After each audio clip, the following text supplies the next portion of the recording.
Salut à tous, aujourd'hui on se retrouve pour l'épisode numéro 147 de l'After Zap Image. On va débuter avec une déclaration de Christophe Dugarry, ancien joueur de l'Olympique de Marseille.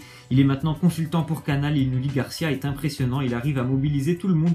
Même que quand il y a des absents, il a réussi à relancer ceux qui avaient moins de temps de jeu. Il y a une âme dans cette équipe, quelque chose se passe. C'est peut-être ce qu'il manque à l'Olympique Lyonnais, c'est un petit peu comme la question de fin que je vous avais posée hier. Je pense que l'Olympique de Marseille a pris une option déjà au niveau du classement sur l'Olympique Lyonnais et je pense en plus que cette équipe marseillaise, elle est vraiment plus concernée, je trouve, dans les matchs de Ligue 1 que l'Olympique Lyonnais. Cette équipe de Marseille, voilà, comme il le dit, je trouve qu'il y a quelque chose qui se passe, il y a une âme, il y a vraiment un collectif qui s'est créé du côté de Marseille. C'est pour ça que je privilégie plutôt Marseille pour terminer sur le podium de Ligue 1 que l'Olympique Lyonnais. Je trouve vraiment aussi là, que, comme il le dit, Garcia a vraiment réussi à concerner tous les joueurs par l'objectif commun de l'Olympique de Marseille qui est d'aller chercher cette troisième place, ou pourquoi pas la deuxième, même si ça sera compliqué, mais en tout cas d'aller chercher une place en Ligue des Champions. Je trouve que Rudy Garcia fait quand même du bon boulot. Ensuite, on voit une déclaration de Thomas Meunier. Il nous dit: je n'ai plus 18 ans et je suis à un âge où j'ai besoin de jouer et de m'affirmer dans une équipe. Si c'est au PSG, c'est magnifique.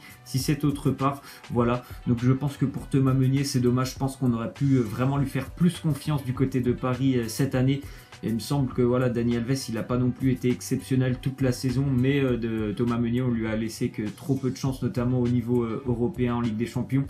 Il a eu oui, beaucoup de temps de jeu en Ligue 1, même si bon, quand même des fois il n'a pas été très utilisé, surtout en début d'année. Donc je pense pour lui que franchement ça serait mérité d'avoir un peu plus de temps de jeu du côté de Paris, surtout que c'est un excellent joueur, étant donné les prestations de Dani Alves qui est plutôt sur la fin de carrière. Ce serait plutôt intelligent pour le PSG de continuer à utiliser Thomas Meunier pour notamment la saison prochaine, parce que sinon je peux comprendre vraiment que Thomas Meunier ait envie de quitter le PSG cet été. Ensuite on voit une déclaration de Michel Sédou, l'ancien président de Lille. Il nous dit: Marcelo Bielsa a eu des moyens économiques très importants, mais une fois qu'il a éliminé des joueurs cadres pour ne garder que des jeunes, il a créé un traumatisme. Bielsa a détruit le LOSC d'une certaine façon.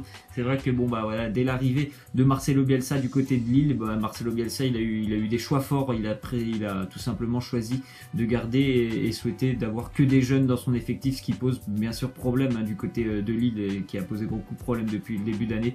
C'est quoi là, ces jeunes joueurs, ils sont inexpérimentés et c'est très compliqué pour le LOSC. Ils n'ont aucun joueur cadre, aucun joueur, on va dire, qui a beaucoup d'expérience en Ligue 1, donc c'est très compliqué pour Lille, et Lille vit vraiment une saison très compliquée avec cette 19e place.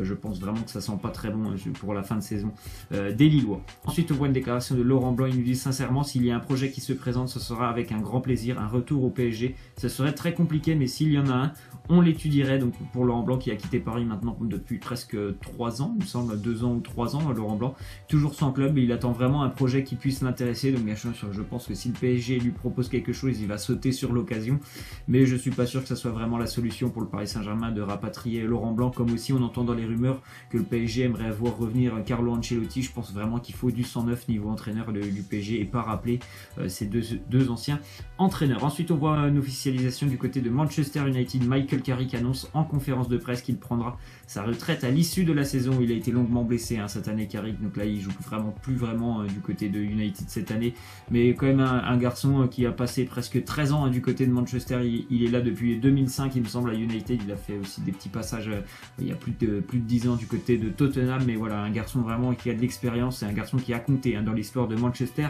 United. On continue avec une déclaration de Guardiola. Il nous dit: la chose la plus importante après 6 mois, c'est d'être prudent. Benjamin croit: je suis fort, je reviendrai bientôt, je jouerai comme avant la blessure, mais cela n'arrive pas après 6 mois. Il doit être prudent. Bien sûr que pour Benjamin Mendy, ça va être très compliqué ce retour. Il va falloir, comme le dit Guardiola, être très prudent pour ne pas rechuter. On peut en citer beaucoup, des joueurs qui ont très vite rechuté après une longue blessure parce qu'ils ont voulu revenir trop rapidement. Donc j'espère que pour Mendy que ça se passera très bien, qu'il pourra revenir sur les terrains comme il l'a prédit début avril, et qu'il va retrouver bien sûr très rapidement le niveau qu'on lui connaît et qu'il avait avant sa blessure. Ensuite on voit que du côté de Southampton, l'officialisation: Maurizio Pellegrino, l'entraîneur, a été licencié de son poste. Southampton qui vit aussi une saison très compliquée. En plus, ils ont perdu ce week-end le match très important qu'il ne fallait pas perdre face à Newcastle dans la course et l'optique du maintien. Ils ont pris un 3-0. Donc Southampton qui vit une saison compliquée, qui est vraiment aux portes de la relégation. On continue avec une déclaration de Gabi. Il nous dit: je demande et exige à Griezmann que pendant qu'il est ici, il défende le maillot comme il faut. Je peux comprendre que tous les joueurs qui sont ici ne soient pas supporters de l'Atlético de cœur. Il ne faut pas les critiquer ou les crucifier pour ça. Je pense que Griezmann, franchement, il défend les couleurs de l'Atlético honorablement depuis qu'il est là-bas.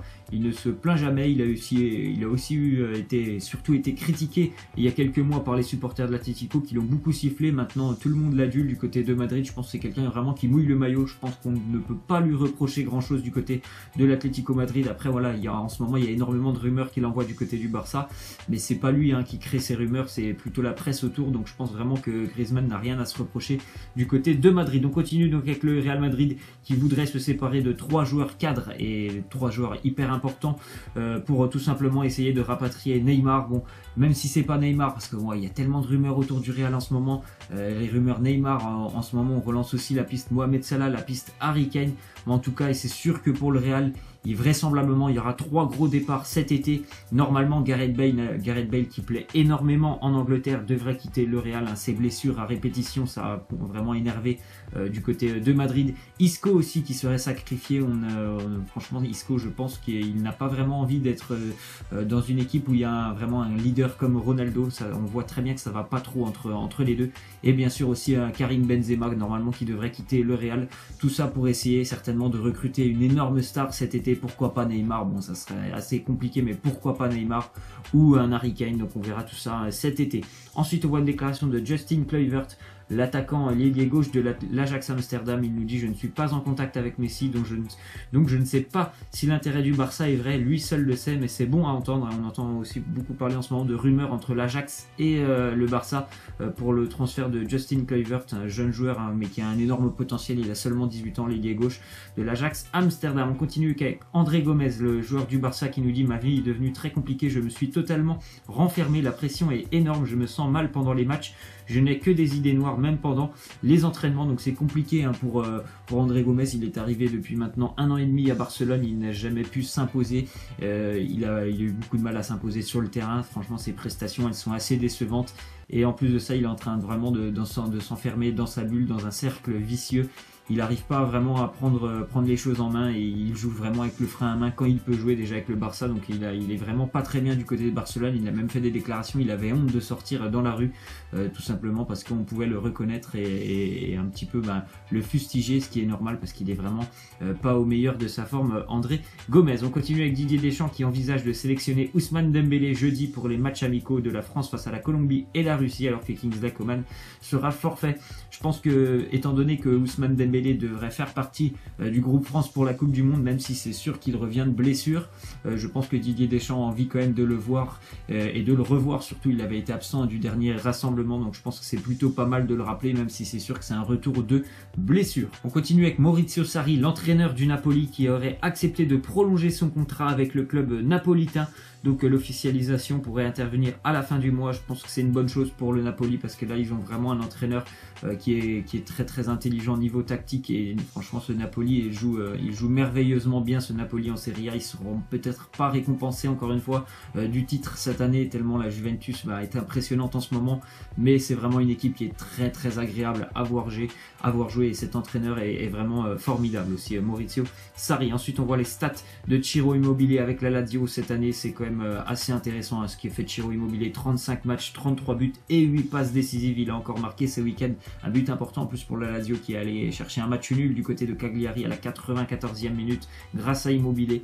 Et donc c'est vraiment une saison, on va dire, de renouveau pour Immobile. C'est sûr que voilà, il se plaît bien du côté de la Lazio. Il a eu des saisons où il se plaisait très très bien en Italie, et après il a essayé des choses, notamment son départ à Dortmund. Tout ça s'était pas bien passé, mais en tout cas là il est très très bien du côté de la Lazio, et c'est tant mieux pour lui. On continue avec Pepe Reina, le gardien du Napoli, en fin de contrat. Donc il a passé sa visite médicale avec le Milan AC, donc normalement il va quitter le Napoli au mois de juin. Voilà, il a déjà passé sa visite médicale avec les Milanais. Ensuite on voit officiel en Grèce Le gouvernement grec suspend le championnat après l'irruption du président du PAOK Salonique sur la pelouse muni d'une arme. C'est arrivé dimanche lors d'un match ô combien important entre le PAOK Salonique et l'AEK Athènes. C'est un match vraiment de haut de tableau.